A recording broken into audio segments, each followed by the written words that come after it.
हत्या के बाद उपद्रवियों ने जो कोहराम मचाया उससे कई निर्दोष लोगों को नुकसान हुआ, जिसकी भरपाई करना आसान नहीं होगा। दरअसल यूपी के बहराइच में 13 अक्टूबर को जो तांडव हुआ वो देश ने देखा कि कैसे यहाँ बवाल हुआ। उपद्रवियों ने कई गाड़ियां फूंक दी और लोगों के घर तक जला दिए। इस हिंसा में रामगोपाल के परिजनों ने अपने कलेजे का टुकड़ा तो खोया ही, इस हिंसा की जद में कई निर्दोष लोगों के घर भी उजड़ गए। ऐसे ही एक पीड़ित ने फफक कर अपनी आप बीती सुनाई, जिसे सुनकर आपका गला भी रुंध जाएगा। उसका कहना था कि हिंसा वाली जगह से 3 किलोमीटर दूर उसका घर है, लेकिन दंगाइयों ने उसे भी नहीं छोड़ा। पीड़ित ने कहा, में जो हिंसा भड़की थी, जिस तरह से आंख में बेराई जल रही थी, उनको लेकर जो है उत्तर प्रदेश की सरकार ने जिस दौरान जिसका मौत हो गई, उनकी घरवाले को जो है दिलासा दिलाई थी सरकार जो आपके साथ है और आपको जो है इंसाफ मिलेंगे, पूरा न्याय दी जाएंगे। तो उसके मुताबिक जो है उनको इंसाफ दिलाने के मुताबिक जो है जो आरोपी पाई गई थी, जिनकी घर में जिनकी छत पर चढ़ के उनका झंडा उखाड़ रहे थे और अपना झंडा लगाए थे, उस शख्स का जो मौत हो जाते और जिनका घर थे, जिन लोगों ने उनको बताया जा रहा है उन लोगों ने उनको मारा है, उनको इतना मारा है जो जान से मार दिए। तो बिल्कुल भाई, किसी को जान से मारने का आपका कोई हक नहीं है। आपने कैसे किसी की जान आप ले सकते हैं? आपको अगर कोई आरोपी लगते, कोई गलती करे तो उसके लिए जो है कानून है। आपको कानून को दायरे में रखते हुए जो है आपको कदम उठाना है। इस तरह से आप किसी का जान नहीं ले सकते, क्योंकि उसका भी आगे परिवार थे। तो खैर उस पर जो है उत्तर प्रदेश पुलिसों ने जो है उस पर उनको इंसाफ दिलाते हुए जो आरोपी है उनको घर से उठाकर ले जाते और उनकी जो है हाफ इनकाउंटर कर देते। कल तो उनको हाफ इनकाउंटर कर देते। फिलहाल वो अस्पताल में, जैसे वो ठीक हो जाते वैसे उनको जो है जेल भेज दी जाएंगे, जितनी उनकी सजा होंगे। तो ये बात तो हमें समझ आ गई, जो उत्तर प्रदेश की सरकार जो है उनको इंसाफ तो दिला दिए जिनकी जान चले गए। और बिल्कुल भाई, हर इंसान को इंसाफ मिलना चाहिए ये, लेकिन पूरे देश जो है आप सवाल पूछ रहे, जो बहराइच में उनका इंसाफ कब दिलाएंगे, जिनकी घरें जली है, जिनकी गाड़ियों को जला गई, जिनकी दुकानों को जलाया गए, जो अस्पतालें जली, उनकी इंसाफ कब करेंगे उत्तर प्रदेश की सरकार? क्या उत्तर प्रदेश सरकार सिर्फ एक समुदाय के लोगों को इंसाफ दिलाने की शपथ लिए थी? एक ही समाज के लोगों को जो है उन्होंने उनकी फैसला करने के लिए, उनको इंसाफ दिलाने के लिए क्या अपना सरकार बनाई थी? अगर ऐसा नहीं है तो फिर उत्तर प्रदेश में सिर्फ एक तरफा इंसाफ क्यों मिले?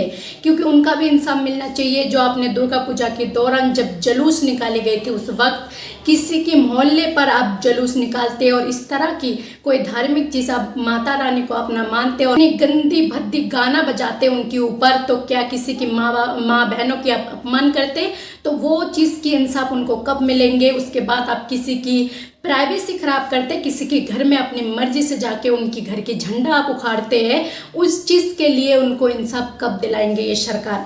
तो फिर ये एक तरफा हो गया। जो जिनकी जान लिए उन आरोपियों को तो उन्होंने सजा दे दी है, लेकिन जो हिंसा भड़काई है, जो इस तरह की बेयाद गाना बजाई है, जो दूसरे के घर में घुसी है, इन चीजों को क्या उत्तर प्रदेश की सरकार बढ़ावा दी? अब तो इनके अंदर और ज्यादा हिम्मत बढ़ गई और ज्यादा ये बुलंदी छुएंगे, क्योंकि उनको पता है सरकार जो है हमारे साथ है। हम इस तरह के गाना बजाएंगे, इस तरह के जुलूस के दौरान लोगों के घरों में घुसेंगे और इस पर जो है उत्तर प्रदेश सरकार जो है उन्हीं के घर तोड़ेंगे, उन्हीं के घर पर कार्रवाई होंगे, बुलडोजर भी चलेंगे अवैध बताकर, और यहाँ तक कि उनके ऊपर ही जो है सब कुछ होंगे, लेकिन हमें तो कुछ नहीं होंगे। इसी तरह से जो है उनका हिम्मत और बढ़ते रह जाएंगे।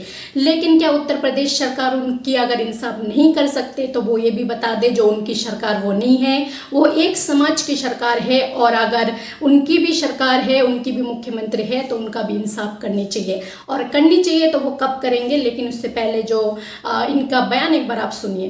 रास्ता लगाने की भी तैयारी कर रही है। जिस तरीके से इस पर अखिलेश यादव का बयान है, उन्होंने कहा है कि ये जो चीज़ है वो एक तरह से सरकार अपनी नाकामी छुपाने के लिए कर रही है। इस तरह की कार्रवाई अगर शुरुआत में ही चाहती तो इतनी बड़ी घटना ना होती। मिली भगत से हुआ बहराइच दंगा, ऐसा कहना कैसे देखते हैं आप अखिलेश यादव के इस कमेंट को?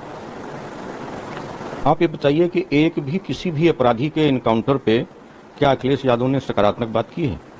एक भी, कितना ही बड़ा अपराधी क्यों न रहा हो, सकारात्मक बात उन्होंने की नहीं। और फिर तो इस समय 13 नवंबर को 9 उपचुनाव हैं, 9 विधानसभाओं के, तो एक अच्छा अवसर है। आपदा में भी अवसर तलाश रहे हैं। एक तो 2 समाजों में वैमनस्यता हुई, जिसको हम लोग सौहार्दपूर्ण से निपटाने का काम कर रहे हैं, और वो उसमें भी आपदा में भी अवसर तलाशने का काम कर रहे हैं चुनाव के कारण।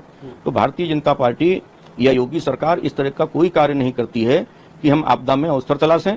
उन्होंने जीरो टॉलरेंस की नीति है योगी जी की, और उन्होंने पहले ही स्पष्ट किया है कि कोई भी दोषी होगा, वो चाहे सरकारी अधिकारी हो, कर्मचारी हो, समाज का हो, जो अव्यवस्था फैलाने का काम करेगा और जो जैसा कृत्य करेगा उसके खिलाफ कड़ी से कड़ी कार्रवाई की जाएगी। आप घर वालों को लेकर गए थे, तो आपने सुना, पूरी बहराइच जो है हिंसा से इस वक्त जल रहे, सबके घर से लेकर तमाम सारी चीज़ों में जो है आग लग चुके, सब लोग जो है इस वक्त बहुत ज़्यादा परेशान हैं। लेकिन सिर्फ जो है इंसाफ मिला है जिनकी जान चली गई, जो 2 लोगों को उठाया और हाफ इनकाउंटर करे उनकी, इससे जो है इंसाफ मिल गई, पूरी बहराइच को इंसाफ मिल गई, और जिनकी हत्या हो गई उनको भी इंसाफ मिल गई। तो ये इंसाफ दिलाने का तरीका है उत्तर प्रदेश की, क्योंकि एक लोग मिलकर जो है बहराइच में इस तरह की दंगा और हिंसा नहीं भड़का सकते थे, उसमें कई सारे लोग जो है शामिल है। तो क्या उनके ऊपर क्या कार्रवाई हुई है, क्या उनको इंसाफ मिले हैं, जिनकी घरें तमाम सारी चीज़ें बर्बाद हुई है, क्या उनको इंसाफ मिले? तो ये सारे सवाल जो है आज देश पूछ रहे, उत्तर प्रदेश सरकार की कानून पर जो है सब सवाल उठा रहे। तो इसके बारे में आप लोग क्या कहना चाहते हैं, क्या राय है आप लोगों का, अपना राय कमेंट बॉक्स पर जरूर लिखें। चैनल पर पहली बार हो तो चैनल को सब्सक्राइब करना ना भूले, बेल आइकन को दबाना ना भूले, ताकि इसी तरह की वीडियो अपडेट आप तक पहुंचे। अभी के लिए जय हिंद, जय भारत।